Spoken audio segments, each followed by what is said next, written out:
Bon matin à tous, j'espère que vous allez bien. Comme vous le savez, comme chrétiens, on désire vivre une vie qui plaît à Dieu. C'est notre raison d'exister, c'est ce qu'on vient de chanter avec François-Marie-Claude, que Dieu, que Jésus soit le centre et qu'on puisse vivre une vie de piété qui lui plaît. Mais si vous êtes comme moi, vous réalisez bien souvent que vous êtes découragé de votre vie chrétienne, qu'on est pris dans toutes sortes on se laisse entertainer par les choses du monde et facilement on est détourné de notre attention envers Dieu et on se laisse attirer par ce que le monde a à nous offrir. Et je vais utiliser une image que Paul Washer utilise pour nous aider à se préparer au texte qu'on va lire ensemble.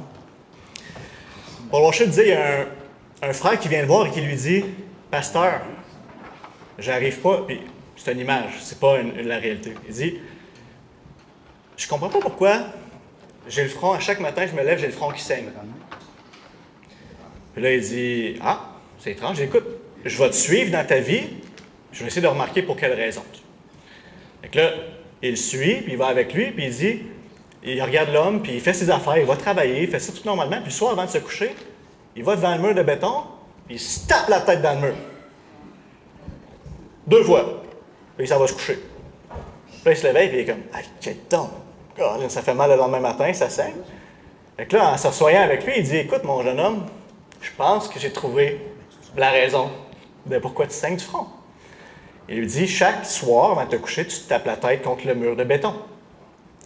Et l'illustration qu'il voulait faire, c'est que l'homme, il disait, je ne comprends pas pourquoi je ne suis pas capable de grandir en Dieu. Pourquoi je suis tout le temps, le péché me renveloppe, m'envahit si facilement, et je n'arrive pas à avoir une vie de piété qui plaît à Dieu. Et la comparaison qu'il voulait faire, c'est qu'il ne mettait pas en place ce que Dieu lui avait donné pour que ça devienne réel. Il laissait l'attrait du monde venir l'empêcher. Ça peut être nos pensées, on va le voir dans le texte, la guerre, le combat pour les pensées. Il y a des choses qui vont venir nous empêcher, nous nuire, et qu'on va le laisser. Son point, c'est ça, pourquoi il se tape la tête dans le mur, c'est volontairement. On va aller s'exposer ou se laisser nuire dans notre vie de piété par des choses externes. Et après ça, on va se demander pourquoi ça ne va pas bien dans ma marche avec le Seigneur. Et Pierre, ici, va nous donner la réponse et une solution pour remédier à ça. Comme vous le savez, peut-être la plupart, ceux qui étaient là la semaine dernière, on est dans une série sur 1 Pierre, et donc on va continuer au verset 10 ce matin. Vous pouvez tourner avec moi à 1 Pierre 1, verset 10, je vais lire jusqu'à 16.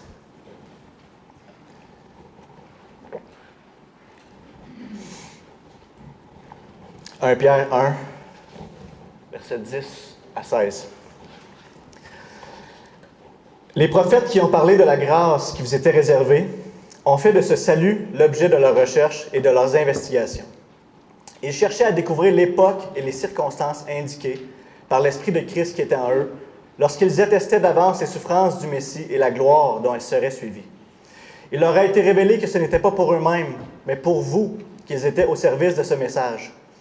Les hommes qui vous ont prêché l'Évangile par le Saint-Esprit envoyé du ciel vous ont maintenant annoncé ce message dans lequel les anges eux-mêmes désirent plonger leur regard.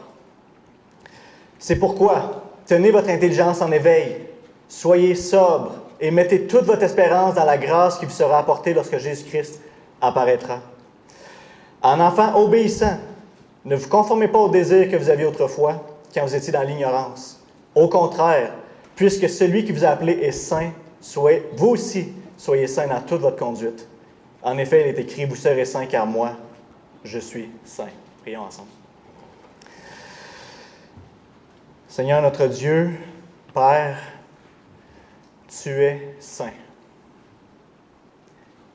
D'une sainteté non créée, on n'arrive pas à s'imaginer, Seigneur, à comprendre cette sainteté. Mais dans ce texte, on est appelé à vivre comme toi, à refléter cette sainteté. Ô Dieu, montre-nous, par ta parole, parle-nous, afin qu'on comprenne, afin qu'on saisisse qui tu es, et que ça vienne imprégner qui nous sommes et comment on vit. Ouvre nos oreilles, ouvre nos cœurs, dispose-les à recevoir humblement. En Jésus. Amen. Donc, la prédication va suivre l'ordre du texte en 3 points. Et donc, les versets 10 à 12 sera notre premier point, le privilège du chrétien. Deuxième point, l'espérance du chrétien. Et troisième point, l'identité du chrétien, versets 14 à 16. Donc, notre premier point, le privilège du chrétien. Comme Matthieu l'a dit dimanche dernier, du verset 3 au verset 12, c'est une seule phrase en grec. Et donc, là où on commence ce matin, où on est rendu, c'est la continuité et en fait la continuité logique d'où est-ce que Matthieu s'est arrêté la dernière fois. Où est-ce que Pierre est en train d'exposer, de rappeler aux chrétiens le grand salut dont ils ont été l'objet.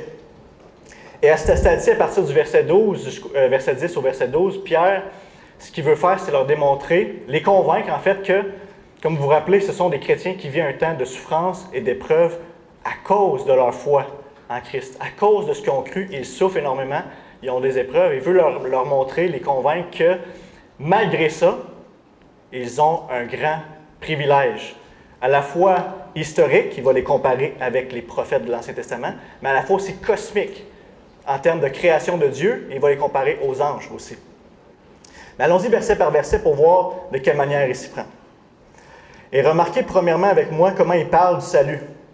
Au verset 10, il dit « Les prophètes qui ont parlé de la grâce qui vous était réservée ont fait de ce salut. » Voyez-vous? Ça pourrait être interchangé les termes.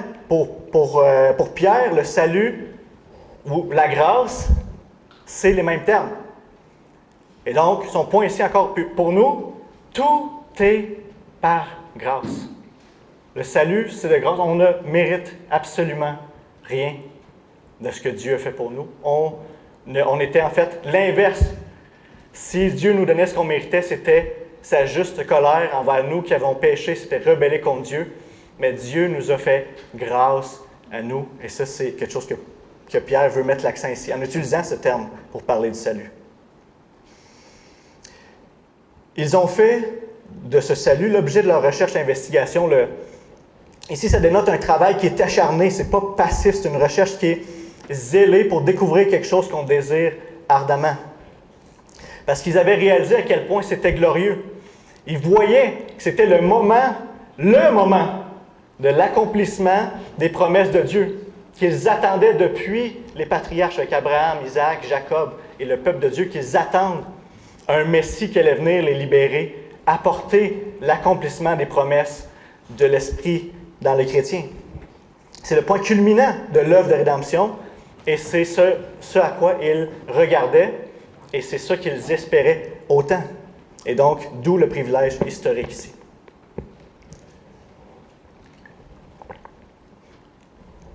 Ils cherchaient à découvrir l'époque et les circonstances. Donc, à quel moment ça allait arriver, de quelle manière ça allait arriver, qui était indiqué par l'Esprit de Christ.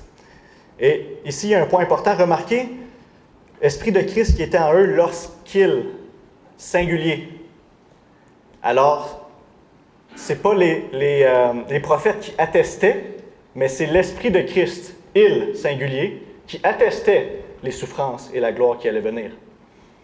Et c'est en harmonie avec ce que Pierre va nous présenter dans sa deuxième lettre, où il rappelle qu'aucune prophétie, en 2 Pierre 1, versets 20 et 21, aucune prophétie de l'Écriture n'est une affaire d'interprétation personnelle, car ce n'est jamais par une volonté d'homme qu'une prophétie a été apportée, mais c'est poussé par le Saint-Esprit que les hommes ont parlé de Dieu.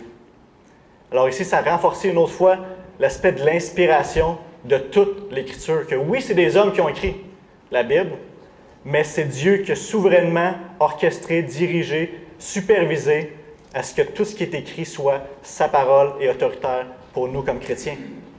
Et pour eux en ce moment, que l'Ancien Testament est non seulement pertinent, mais aussi autoritaire pour eux, il va se baser plus tard dans ses exhortations sur l'Ancien Testament en disant « Soyez saints, car je suis saint ». Il cite Lévitique. Et donc, ça s'applique à eux et ça s'applique aussi à nous aujourd'hui. Ce que les prophètes ont fait, eux, c'est d'écrire d'avance que l'Esprit leur révélait, c'est-à-dire, comme on le voit dans le texte, que le Messie devait souffrir avant d'entrer dans sa gloire. Et pourquoi c'est fait pour nous? Bien, pour eux, mais aussi pour nous maintenant, c'est pour qu'on puisse voir quand on voit l'histoire, quand on lit la Bible, que Jésus est bien ce Messie-là, qui a souffert et qui est entré dans sa gloire par la suite. Et donc, eux nous préparaient cette compréhension de l'Évangile d'avance. Et donc, ici, dans ce verset-là, Pierre va établir un thème très important pour le restant de sa lettre, qui est que la souffrance précède la gloire. C'était le chemin, ça a été le chemin de Jésus. C'était le chemin que les chrétiens du premier siècle devaient traverser, et c'est aujourd'hui notre chemin à nous aussi. Il utilise cet argument-là pour les encourager à persévérer, à être joyeux, à être saints, on va le voir dans le prochain passage, malgré les épreuves qu'ils vivaient, malgré la situation. Et c'est la même chose pour nous. Peu importe ce que vous vivez, en fait, son point est valide. Si tu vis de la souffrance et de l'épreuve en ce moment, ça s'applique directement à toi. Les souffrances que tu vis là en ce moment sont temporaires pour un temps, et il y a la gloire éternelle qui s'en vient. Mais si tu n'es pas dans une période de souffrance et d'épreuve, ça s'applique à toi quand même. De réaliser ce qui s'en vient pour vivre d'une manière différente aujourd'hui. C'est son prochain, dans les prochains versets. Enfin, au verset 12, il dit « Il leur a été révélé que ce n'était pas pour eux-mêmes, mais pour vous, qu'ils étaient au service de ce message. » Et notez bien, j'ai souligné ici, tout ce qui est souligné, c'est la même chose, présenté différemment. Donc, ce message, c'est les souffrances et la gloire du Messie.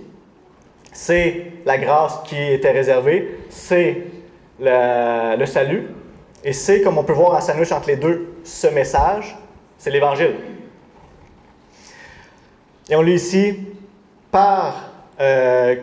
les hommes qui ont prêché l'Évangile par le Saint-Esprit envoyé du ciel. Ici, c'est le même esprit. Dans la Trinité, un seul être en trois personnes, il y a le Père, le Fils, le Saint-Esprit. Et quand on voit dans la Bible l'Esprit de Dieu, on pense à Dieu le Père, mais c'est le Saint-Esprit. Quand c'est le Saint-Esprit, bien c'est le Saint-Esprit, c'est évident, mais quand c'est l'Esprit de Christ ou l'Esprit du Fils, c'est aussi le Saint-Esprit. Alors, ceux qui ont prêché l'Évangile avaient le même esprit que ceux qui attestaient les souffrances. Encore une fois, cette unité, cette continuité, pour attester que le message en lequel ils croient, c'est le bon message. C'est pour ça qu'ils souffrent. Ça vaut. C'est le bon chemin. Et quand on lit le Saint-Esprit envoyé du ciel, ça fait référence à, dans les Actes, on voit la Pentecôte où l'Esprit descend. Jésus avait dit, le Saint-Esprit va venir sur vous afin que vous soyez mes témoins dans Jérusalem, la Judée, jusqu'à l'extrémité du monde. Et donc, Saint-Esprit qui vient pour prêcher l'Évangile, et c'est eux qui ont reçu ce message-là.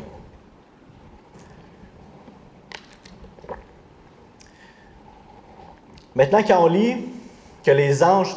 En fait, Pierre termine avec les anges, au verset 12.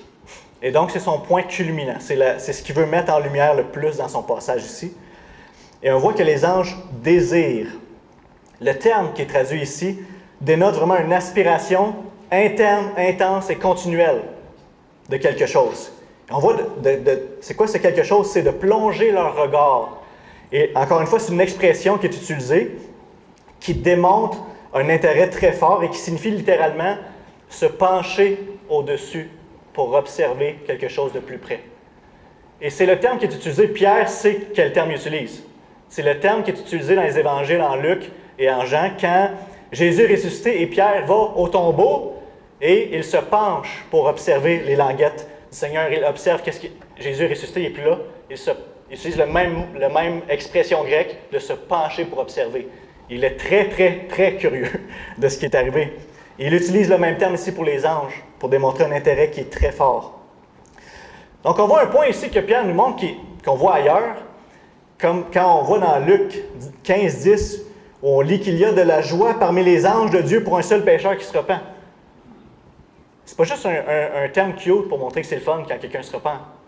Littéralement, les anges se réjouissent quand un pécheur se repent. Comment ils font pour savoir? Ils voient. Ils sont dans la sphère invisible du monde de Dieu et ils observent.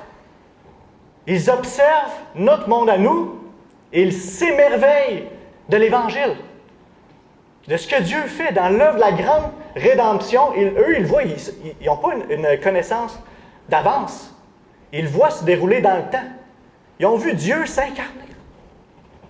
Ils voient les pécheurs qui sont rebelles envers Dieu, qui l'haïssent dans son cœur, morts dans leur péché, revenir à la vie, adorer Dieu.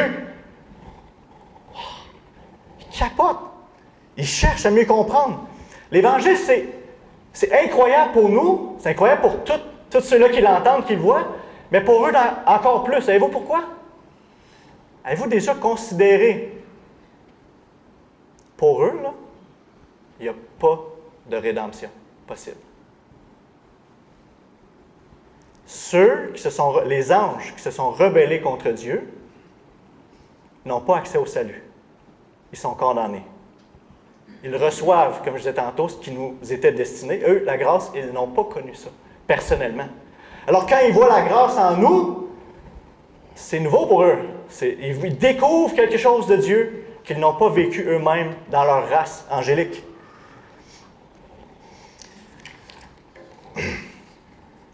Donc, on voit ce principe-là. L'Évangile est pour la race humaine en Hébreux 2,16. On lit, assurément, ce n'est pas à des anges qu'il vient en aide, on parle de Jésus ici, mais bien à la descendance d'Abraham. Ici, la descendance d'Abraham fait référence à l'aspect du salut par la foi. Tous ceux qui, comme Abraham, placent leur foi en Dieu sont sauvés, à la descendance d'Abraham, les êtres humains. Alors, il y a vraiment quelque chose, je ne sais pas si vous le savez, mais les anges sont vraiment supérieurs en gloire à nous. Vraiment. Supérieurs en puissance, supérieurs en intelligence, supérieurs en dignité. Pourtant, c'est nous. Réalisez-vous, qu'est-ce qu'on est? Poussière. Dieu a soufflé dans la poussière. C'est nous. Faibles, fragiles. Mais Dieu, dans sa sagesse, a décidé de nous créer, nous, à son image.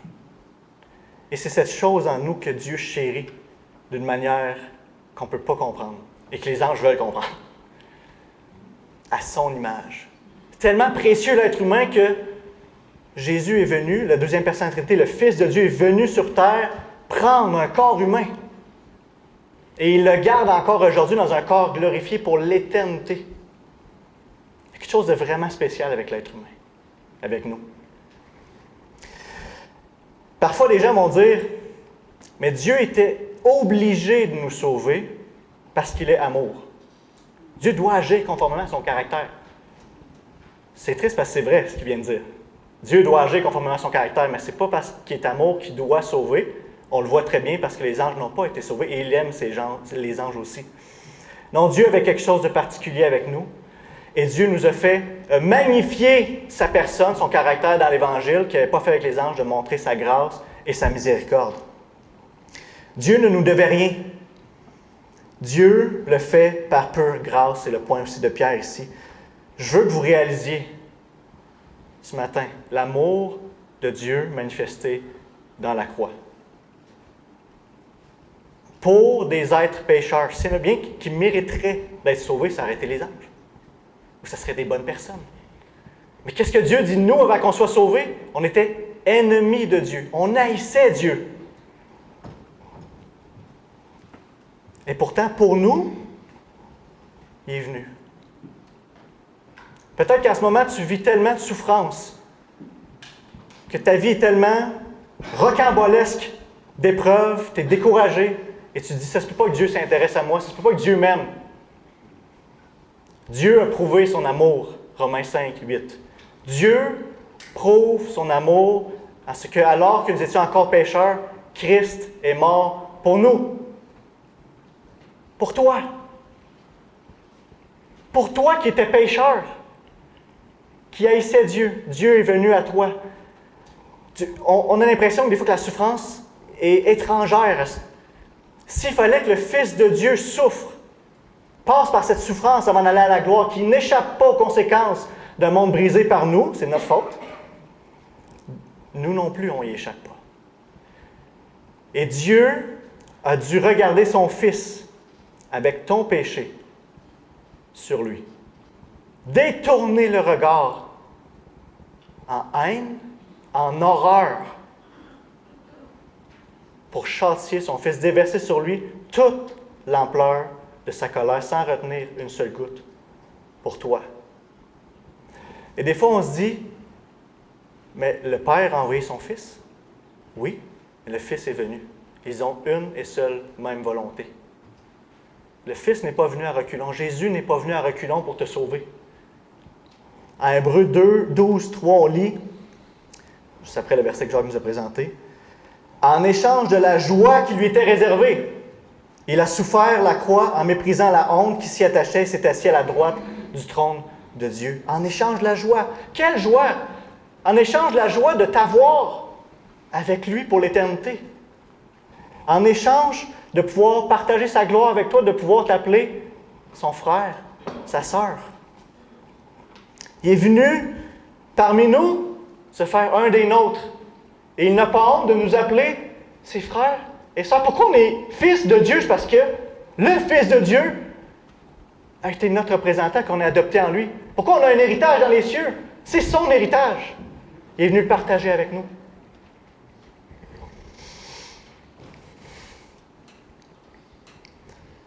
Ça, c'est notre réalité à ceux qui connaissent Jésus. Si toi, ce matin, tu es là dans la salle, tu n'as pas connu Jésus personnellement,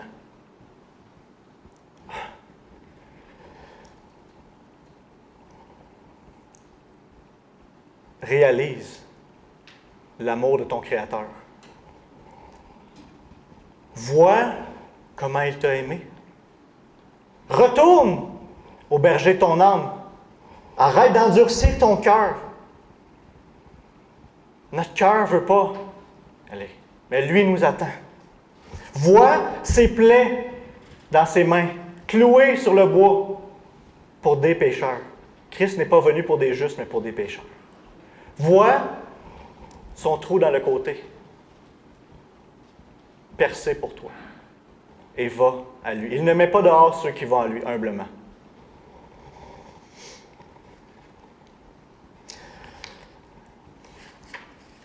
Et pour nous, frères et sœurs, comme pour les auditeurs, les lecteurs de Pierre à leur époque, il nous invite à réaliser le privilège dans lequel on est. D'avoir reçu l'Évangile dans le temps, à la fin des temps. Des fois, des gens disent, j'aurais aimé ça, être à l'époque où ce que Dieu intervenait directement, là, les plaies d'Égypte, puis il ouvre la mer, puis il y a des miracles. Dieu vit en nous. Dieu vit en nous. Les saints de l'Ancien Testament le voyaient de loin, ils ne pouvaient même pas s'imaginer, s'espérer une telle réalité. Ils voyaient, c'était écrit, mais comme, voyons, on ne se peut pas. Que Dieu vit en nous. On a une communion avec le Dieu vivant, notre Créateur, par l'Esprit, au travers le Fils. C'est incroyable. Et c'est ce que Pierre voulait manifester à ses auditeurs, à ses lecteurs, pour les préparer à la suite. Comme vous allez voir avec moi, ce qui nous amène à notre deuxième point, puisque toute la première section pointait à un grand privilège qu'on a, et maintenant, avec le grand privilège, il y a aussi des grandes implications. Et c'est pour cette raison que Pierre va commencer cette nouvelle section avec « C'est pourquoi ». Mot très important, mot charnière ici, qui dénote que tout ce qui a précédé va pointer maintenant à ce qui va suivre. Et le verset 13 est très, très, très important. Ce n'est pas le point principal du passage, clairement dans le verset 14 à 16, sur l'aspect de la sainteté. Mais il est hyper important parce qu'il va servir à bien faire 14 à 16 et il va aussi établir des principes pour le restant de la lettre. Voyez la dynamique. Le verset 1 à 12 pointe vers verset 13. C'est pourquoi. Et prépare à verset 14 à 16. Et ces versets-là, 1 à 16, donnent le ton pour le restant de la lettre. Pierre va constamment revenir à ces principes-là. Vous êtes un sacerdoce royal, une nation sainte, par la sainteté ici. Puisque vous êtes né de nouveau, désirez le lait pur de la parole. Il revient à la nouvelle naissance d'avant. Soyez éveillés, il va l'utiliser pour la prière, etc. Il va revenir constamment, tout le reste de l'épître va se bâtir sur versets 1 à 16. Et donc, Pierre dénote aussi, utilise une méthode qui est extrêmement importante pour les écrivains, mais aussi pour nous dans notre vie. très important de ne pas changer l'ordre. Les impératifs, ce que Dieu nous demande, comment on doit vivre, sont toujours bâtis ou basés, enracinés dans les indicatifs. Ce que Dieu a fait pour nous, ce que nous sommes, qui nous sommes. Et les commandements de Dieu sont toujours enracinés dans sa grâce. Ceci étant dit, Pierre oriente maintenant ses lecteurs vers la grâce future de l'Évangile. Il dit, c'est pourquoi, tenez votre intelligence en éveil, soyez sobre et mettez toute votre espérance dans la grâce qui vous sera apportée lorsque Jésus-Christ apparaîtra. C'est vraiment orienté vers le futur. Et rapidement, on pourrait se dire, c'est simple, comme passage, il y a 3 impératifs. Fais ça, fais ça, fais ça. Tout d'une manière indépendante égale. Par contre, bien que ce soit une bonne traduction, en français, on manque une nuance qui est dans le langage original, où dans le grec, les 2 premiers sont des participes qui sont dépendants du verbe principal, du 3e, mettez toute votre espérance. Donc, une traduction plus littérale serait tenant votre intelligence en éveil et étant sobre, mettez toute votre espérance. Et donc, les 2 premiers servent à être en mesure de faire le 3e. C'est lui le point principal, c'est là qui est l'accent, sur le dernier. Et l'importance donc de vivre une vie qui est transitoire, de garder les yeux fixés sur ce qui s'en vient, sur l'espérance. Et comme vous allez voir avec les images, l'illustration que Pierre utilise, il n'y a rien de passif. Ça porte à l'action. Et c'est là qu'on va voir qu'on va revenir à notre image tantôt du gars qui se cogne la tête. Là. Ça va se passer ici. Watchez bien la tête. Le mot ici, tenez. Donc, tenez votre intelligence en éveil. On aurait pu, d'autres traductions, des fois, nous aident à comprendre un commandement. Donc, tenez votre intelligence en éveil. On voit que c'est un aspect d'être vigilant, d'être alerte. Ça aurait pu être traduit aussi par préparer votre intelligence à l'action, d'être prêt. Ou, quelque chose qui est encore plus littéral, comme je disais, ayant préparé ou tenant. Mais le plus littéral, c'est parce que c'est une expression qui est traduite. Serait, puis c'est pas facile en français de la comprendre, saignez les reins de votre entendement. Saigner, pas dans le sens de mettre à mort, mais saigner dans le sens de serrer la ceinture, comme ça. Donc, c'est une image qui est très physique, mais Pierre va l'attribuer à notre effort mental. Et d'où ça vient, cette image-là? C'est tiré du temps où les hommes s'habillaient avec des habits plus longs, comme des robes. Des fois, dans d'autres pays, c'est encore le cas. Et quand, c'est très nuisible, quand tu veux courir, là, puis tu veux passer à l'action avec la robe qui t'enfarge dans les chevilles. Fait que ce qu'ils faisaient, c'est quand ils avaient besoin de passer à l'action ou d'être plus agiles dans leur mouvement, ils relevaient leurs vêtements, puis ils venaient le mettre dans leur ceinture comme ça. Là, ils étaient prêts, lousse, libre. Fait que c'est l'image que Pierre veut qu'on ait. Saignez les reins de votre entendement. Soyez prêts. Et si je peux prendre une image qui est peut-être plus proche de nous, parce que, la longue robe, c'est pas vraiment notre style ici au Québec, ce serait comme les athlètes, les joueurs, les sportifs. Par exemple, au volleyball, vous voyez les joueurs, quand ils se placent, ils ne sont pas comme ça. Avant le set, avant le service, ils sont comment? Ils fléchissent les genoux, ils mettent les bras comme ça, ils sont alertes, ils sont prêts. Même des fois, ils shake quasiment. Ils sont intenses, hein? Ils sont prêts. Si la balle, elle revole là, il est prêt à sauter. Si la balle est en haut, il est prêt. Si t'es de même, là, la balle, ça se peut que tu en manques, ça tombe là. Puis un autre, des fois, avec plusieurs exemples, ça rentre. Quand j'étais plus jeune, on jouait au baseball, puis mon coach, il nous disait souvent que c'était mon père en plus. On était de même dans le champ, avec la mythe à côté ici. Puis là, on regardait dans le pelouse. Tu sais. Regarde. Il disait, prépare-toi! Soyez prêts! Fait que là, la consigne, c'était quoi? Mettre les genoux de même, se pencher, puis mettre la mythe. Mettre la mythe. Pourquoi? Puis là, ce que nous, on aimait faire, c'est avoir la mythe là, puis être cool. Quand la balle, elle arrive, là, t'as la pogne de même. Mais le coach, il disait, tabarouette, là. Mets ta mythe, puis quand la balle, elle arrive, tu mets ton genou, puis la table.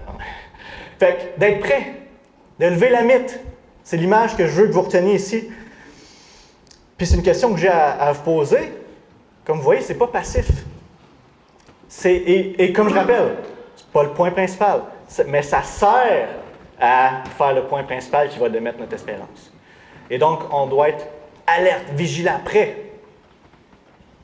Est-ce que ça te caractérise? dans ta vie de pensée. Le gars qui se cogne la tête sur le mur, là, il laisse n'importe quoi rentrer dans ses pensées. Il se laisse divertir par les réseaux sociaux. Il se laisse entertainer par la première affaire qui vient. Il pense à n'importe quoi. Pierre dit non. Sois en éveil, sois prêt. Pense pas à n'importe quoi. Est-ce que ta mythe est élevée? Deuxième qui va, encore une fois, c'est ce qui nous aide à faire le point principal. Deuxième aide, soyez sobre. Qui aurait pu être traduit par soyez maître de vous-même. Ce n'est pas nécessairement en rapport avec l'alcool, mais certainement ça en fait partie. Mais c'est plutôt de vivre une vie ou une façon de penser d'éviter des façons de penser qui nous engourdit, qui nous rend insensibles aux choses de Dieu, qui nous détourne des réalités spirituelles, qui nous fait justement nous ratterrir ici-bas maintenant, par les attraits du monde. C'est une attitude continuelle à ne pas se laisser distraire, à ne pas laisser nos pensées errer, s'éparpiller, comme le vent veut bien les amener. Non, c'est d'être intentionnel, prêt, maître de moi. Il y a un combat, c'est réel. Je ne suis pas juste à bon train, je ne sais pas c'est quoi l'expression, là, mais bon train, petit train, va, là, c'est au train de la vie. Non! Je suis conscient qu'il y a une guerre, je suis conscient qu'il y a quelque chose d'important, de beaucoup plus important qu'ici. Je dois me préparer pour l'avenir. Je suis intentionnel dans mon quotidien. La sobriété mentale, on va le voir, va être utile pour faciliter la prière, chapitre 4, dans la même lettre de Pierre, chapitre 4, verset 7, et nous rend alerte au piège du diable, chapitre 5, verset 8. Très important, ces deux points-là, d'être prêt et d'être maître de nous-mêmes, d'être alerte, pour pouvoir faire le troisième point, le point principal qui est « mettez votre espérance dans la grâce à venir », qui est le dernier point. Et c'est quoi cette grâce? On l'a vu dans les premiers versets, c'est un héritage incorruptible. C'est le salut qui nous attend, c'est la gloire.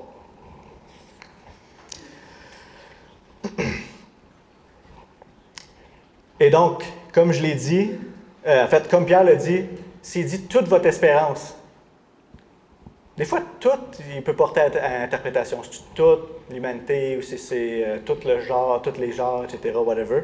Ici, c'est vraiment tout comme dans tout. Toute votre espérance. Ça veut dire qu'il ne doit pas y avoir une partie qui est ancrée dans les choses ici-bas. On ne doit pas mettre notre espérance dans notre retraite.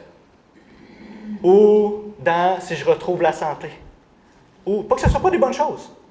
Mais une espérance, comme Pierre la présente ici, doit être complètement et entièrement dans la grâce à venir. Il ne faut pas qu'on s'accroche aux choses ici-bas, comme si c'était un sauveur. Non. Tout au futur. Tout. Mettez toute votre espérance. Pas à moitié, pas partagé. Et pour y arriver, comme vous avez vu, c'est vraiment un combat intentionnel et actif. Pourquoi? Parce que c'est facile à dire. Je sais, ma prière, pour vous, c'est que vous ne repartiez pas avec que dire c'était bien, puis dans une semaine, on oublie. C'est facile. Mais quelle manière? En faisant ce que Pierre nous dit ici, en contrôlant et en étant intentionnel avec nos pensées, on va arriver plus seulement à savoir. Je suis sûr que vous saviez tout ce que je viens de vous dire là. Pas juste le savoir, mais y croire pour que ça devienne une réalité devant nos yeux. Que l'espérance qui nous attend devienne comme si je vous voyais vous ici. Même tangibilité. Le voir, d'y croire et de pouvoir vivre par la suite à la lumière de ce jour. On va vivre à la lumière de ce jour quand on va vraiment croire que c'est vrai, que ça nous attend, qu'il n'y a aucune incertitude puis que notre espérance va être pleinement là-bas. Et ça ici, c'est la clé pour éviter de se cogner la tête dans le mur. Écoutez bien ce que Pierre va dire. Des fois, on ne s'en rend pas compte. Ce n'est pas un principe qui est bien, bien connu, mais écoutez le lien qu'il y a. La clé d'une vie piété se trouve dans, en partie, l'espérance. L'espérance produit la sainteté. Je répète, l'espérance produit la sainteté. C'est en harmonie avec ce que Jean va dire à 1 Jean 2 et 3. Écoutez bien ça. 1 Jean 3, 2 et 3. Bien-aimés, nous sommes maintenant enfants de Dieu, comme Pierre a dit au début de sa lettre. Hein? Et ce que nous serons un jour n'a pas encore été révélé. Futur. Mais nous savons que lorsque Christ apparaîtra, on créerait qu'on sait la même lettre, nous serons semblables à lui parce que nous le verrons tel qu'il est. Toute personne qui possède cette espérance se purifie comme lui-même est pur. Espérance, sanctification. Vous le lire? Même chose à Pierre ici. Il nous dit ça, qu'est-ce qui suit après? Soyez saints car je suis saint. Ce pas des versets, des exhortations séparées. Là. Il ne dit pas faites A, B et C. Il y a un fil conducteur qui bâtit un sur l'autre. Et en plus, rajouter à ça, je veux juste vous faire remarquer dans la lettre de Pierre, c'est aussi ça qui contribue à notre joie. Vous trouvez que vous manquez de joie dans le Seigneur? Écoutez bien ça. Verset 6 dans 1 Pierre. C'est ce qui fait votre joie, malgré les épreuves et la souffrance. Quoi? C'est quoi ce qui? Ce qui venait de précéder. Vous êtes né de nouveau. Qu'est-ce que ça donne? Un héritage incorruptible, un salut qui s'en vient. C'est ce qui fait votre joie. Moi, tu peux être joyeux quand tu souffres, quand ça ne va pas bien, quand rien ne va bien. La gloire à venir. Tellement incomparable avec ce qu'on vit ici, que tu peux être joyeux pareil. La joie chrétienne, ça racine dans l'espérance. Et la sainteté aussi, c'est le point de Pierre. Parce que penser, réfléchir, méditer à ce que Dieu a fait en Christ dans le passé, habituellement, c'est quand même quelque chose d'habituel pour nous. Mais maintenant, Pierre nous dit, oui, ça, mais aussi penser, méditer à ce que Dieu va faire au retour de Christ. La grâce et la gloire à venir. Parce que le salut, même si on prend part à ses bénéfices maintenant, chapitre 1, verset 5 de 1 Pierre, chapitre 1, verset 9, le plein salut, la consommation de tout ça est à venir. On l'a vu, chapitre 1, verset 5. Et donc, Pierre va nous encourager la solution d'arrêter de se cogner la tête dans le mur. C'est quoi? De vivre notre vie ici-bas en ayant deux paires de yeux. Ça, ce ne sera pas facile. Mais on peut s'encourager les uns les autres. Ayez deux paires de yeux. Deux paires de yeux. Une pour regarder derrière ce que Christ a déjà fait, ce que Dieu a fait en Jésus pour nous, notre nouvelle identité. Et une paire de yeux qui regarde vers l'avant à la gloire et la grâce qui nous attend. Et c'est cette posture-là d'esprit qui va nous amener à vivre d'une manière qui va nous permettre de remplir le prochain commandement qui est « Soyez saints ». Gros commandement. On passe à notre troisième point. Et troisième point, c'est l'identité du chrétien. Peut-être que tu te dis, si le passage est sur la sainteté, pourquoi ce n'est pas le titre du troisième point? Ma réponse est bien simple, c'est que la sainteté qui est commandée, comme je l'ai dit tantôt, est basée sur notre nouvelle identité. La raison pour laquelle on doit être saint, Pierre nous le dit, parce que Dieu est saint. Et il va appeler, regardez, au verset 14, il va commencer de quelle manière avant de demander? En enfant obéissant. Pierre a déjà dit qu'ils étaient nés de nouveau. Au verset 17, il va dire que Dieu est leur Père. Fait que cet aspect-là d'enfant, de lien, de filiation, relation avec Dieu, c'est la base et la motivation et la capacité d'obéir. Regardez bien la dynamique avec moi. En fait, juste avant ça, c'est littéralement, la traduction devrait être, ça ne se dit pas bien en français, mais ça serait enfant, un enfant de l'obéissance. Ça sonne bizarre dans notre oreille, mais regardez la dynamique. Il est en train de dire c'est ce que vous êtes. Regardez au verset 1 et 2. Je vous laisse le temps de tourner pour ceux qui ont leur Bible. Versets 1 et 2. La dynamique du salut, de la sainteté, de l'obéissance. Pierre leur dit, « À vous qui avez été choisis, conformément à la préscience de Dieu, donc quelque chose que Dieu a fait, l'élection, et conduits à la sainteté par l'Esprit, afin de devenir obéissants. » Il y a quelque chose qui a été fait, engendré, qui sont maintenant des enfants de l'obéissance. Et donc, ils doivent agir en conséquence. L'obéissance vient après la grâce. Donc, ils ont une nouvelle naissance qui leur amène une nouvelle vie, qui fait d'eux qu'ils ont une nouvelle identité. Et ça, c'est le fondement de toute l'éthique chrétienne. Notre identité est ancrée dans l'Évangile. On n'est plus de ce monde. Comme Pierre dit ici, dans l'ignorance. On n'est plus rebelle à Dieu. On n'est plus esclave de nos péchés. C'est plus ça qui nous définit. Maintenant, on est enfant de Dieu et c'est ce qui nous rend désireux, capables de lui obéir. Et donc, le principe que Pierre est en train de nous donner ici, c'est quelque chose qui revient souvent, c'est « Soyez ce que vous êtes ». Vous êtes enfant de Dieu, vous êtes saints. Soyez saints. Agissez comme des enfants de Dieu. On voit le même principe avec Paul en Éphésiens 5, verset 8. Il dit « Car si autrefois vous étiez ténèbres, maintenant vous êtes lumière dans le Seigneur. Conduisez-vous comme des enfants de lumière. Soyez ce que vous êtes. Vous n'êtes plus comme avant, vous n'êtes plus le vieil homme qui vous caractérisait. » Paul dit « Ne vous conformez pas au désir que vous aviez autrefois, quand vous étiez dans l'ignorance. Au contraire, puisque celui qui vous appelait est saint, vous aussi soyez saints dans toute votre conduite. En effet, il est écrit, vous serez saints, car moi, je suis saint. » La partie négative ici, au verset 14, c'est le même principe que tantôt. Il y a seulement un impératif dans les versets, c'est « soyez saints ». Ici, c'est un participe qui soutient et qui pointe à « voici de quelle manière faire l'impératif ». Donc, ne vous conformez pas ou en ne vous conformant pas à vos désirs d'avant, soyez saints. Mais, étant donné que dans la phrase, Pierre le met quand même en contraste direct avec l'impératif, c'est une bonne traduction de venir le mettre en impératif ici en lui-même. Il y a quand même quelque chose à faire. C'est une interdiction formelle et absolue et perpétuelle de continuer les pratiques d'avant la conversion. Pierre, il dit, rappelez-vous. Le principe de rappeler, c'est pour les aider à voir qu'est-ce qu'ils doivent cesser. Comment vous étiez avant? Je pose la question à vous personnellement. Là. Avant de connaître Jésus, pour moi, c'est assez simple. Ça devient facile. Comment vous viviez?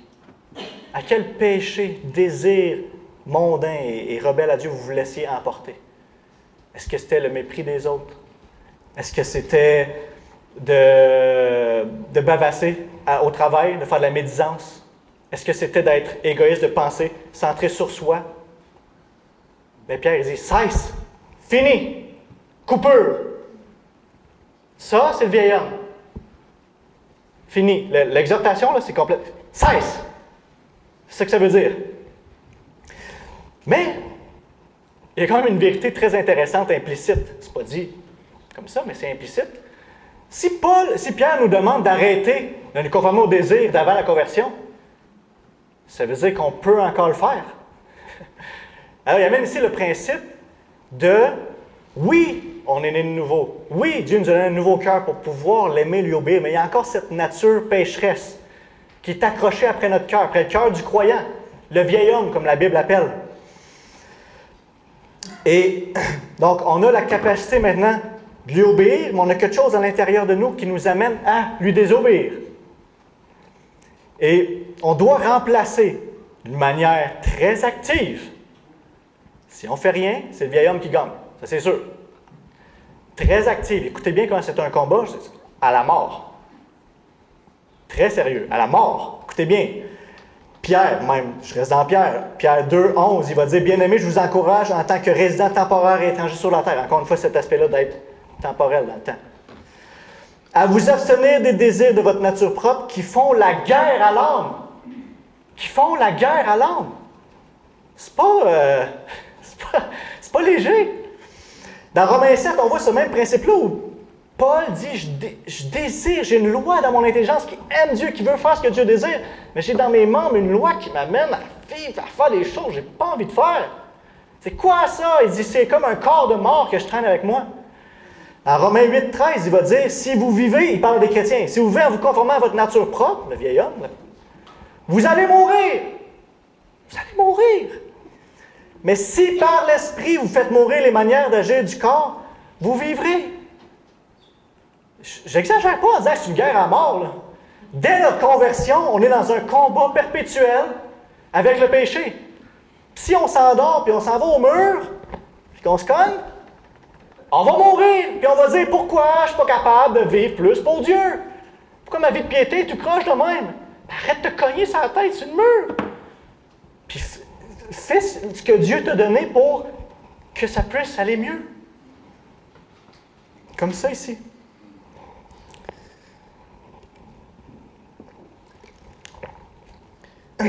Ensuite vient le point principal. Puisque, donne la raison, celui qui vous a appelé est saint. Soyez saints dans toute votre conduite. Le verbe ici, c'est un impératif à l'aoriste, c'est-à-dire que ça dénote une urgence dans la demande. Ensuite, il va dire saint. Soyez saints, mais qu'est-ce que ça veut dire?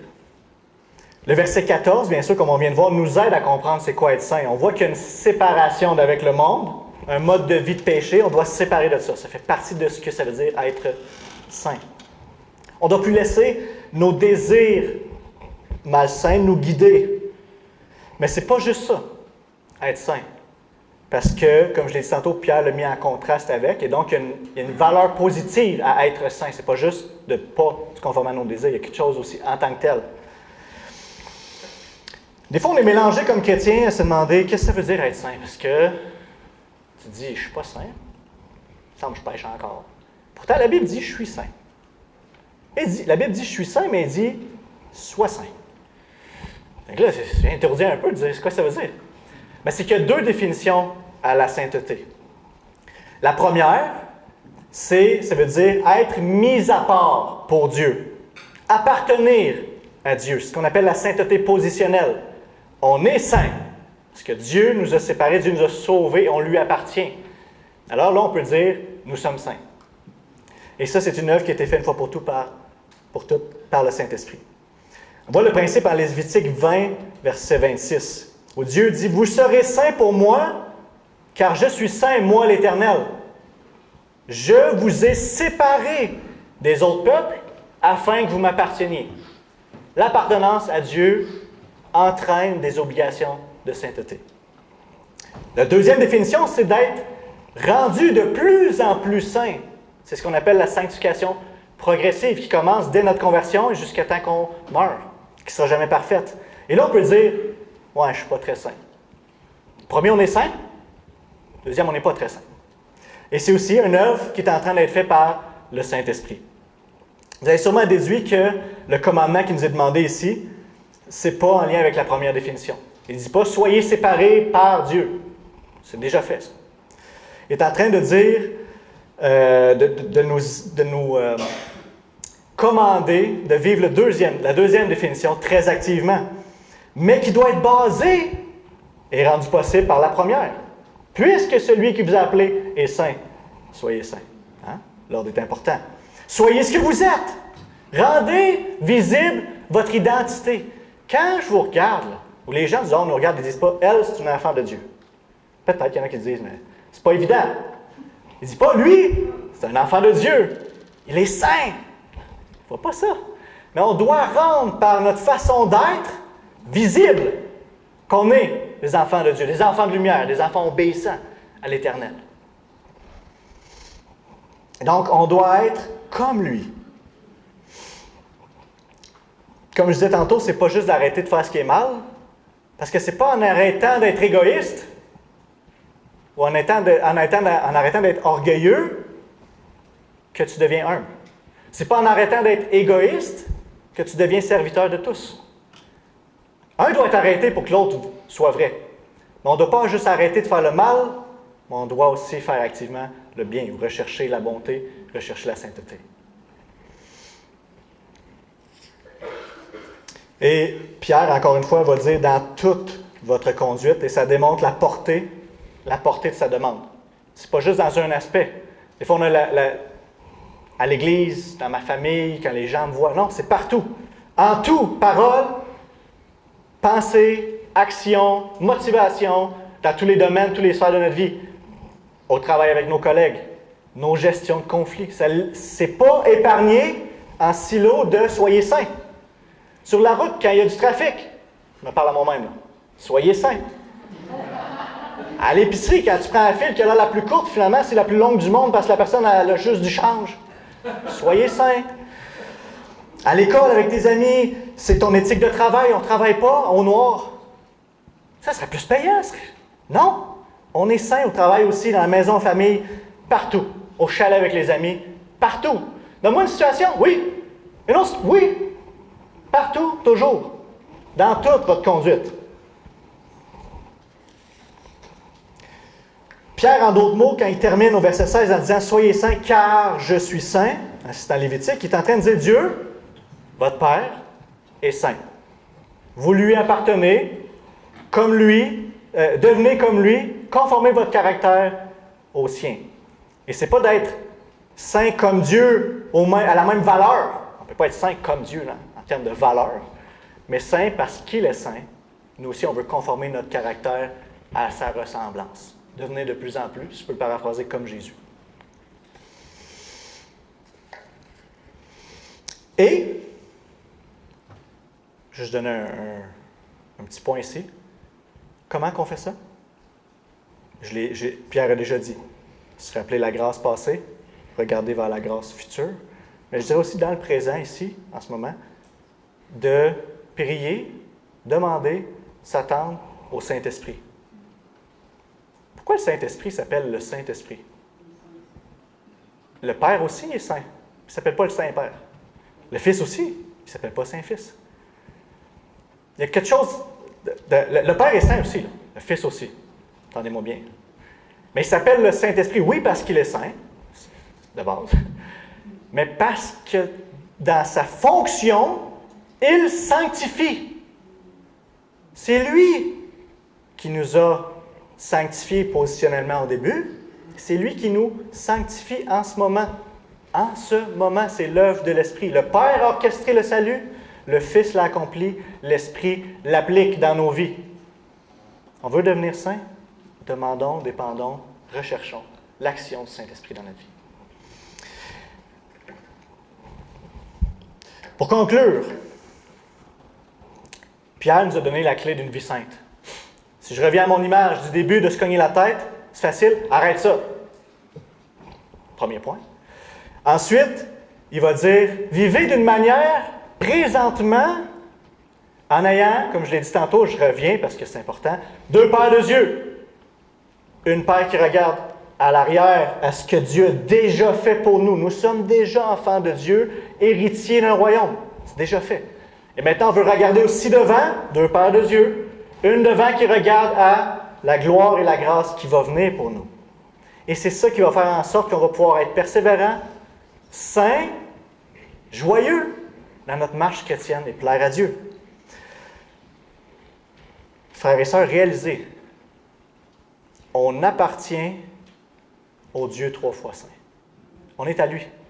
Et un jour, on va le voir face à face dans la personne de Christ. Êtes-vous prêts pour ce moment-là? Pierre nous exhorte à se préparer activement maintenant. Il n'y a rien qui a plus de valeur dans notre vie terrestre, physique, ici-bas, momentanée, que ça. Parce que ça, c'est encore plus réel que ce qu'on peut vivre ici. Notre vie devrait se préparer pour ce moment-là. Préparons-nous mentalement. Levons notre mythe. Soyons maîtres de nos pensées. Laissons plus les choses venir nous étourdir, nous distraire. Mais on doit garder constamment notre espérance devant nous et s'engager dans un combat glorieux pour nos pensées, pour vivre une vie de sainteté. Soyons saints, car il est saint. Prions ensemble.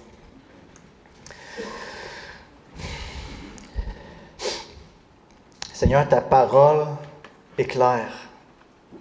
Merci pour ta grâce, que nous sommes fous et ignorants en nous-mêmes. Seigneur, celui qui n'est pas sage à ses propres yeux, mais se tourne vers toi. Tu l'éclaires, tu le guides, tu le diriges.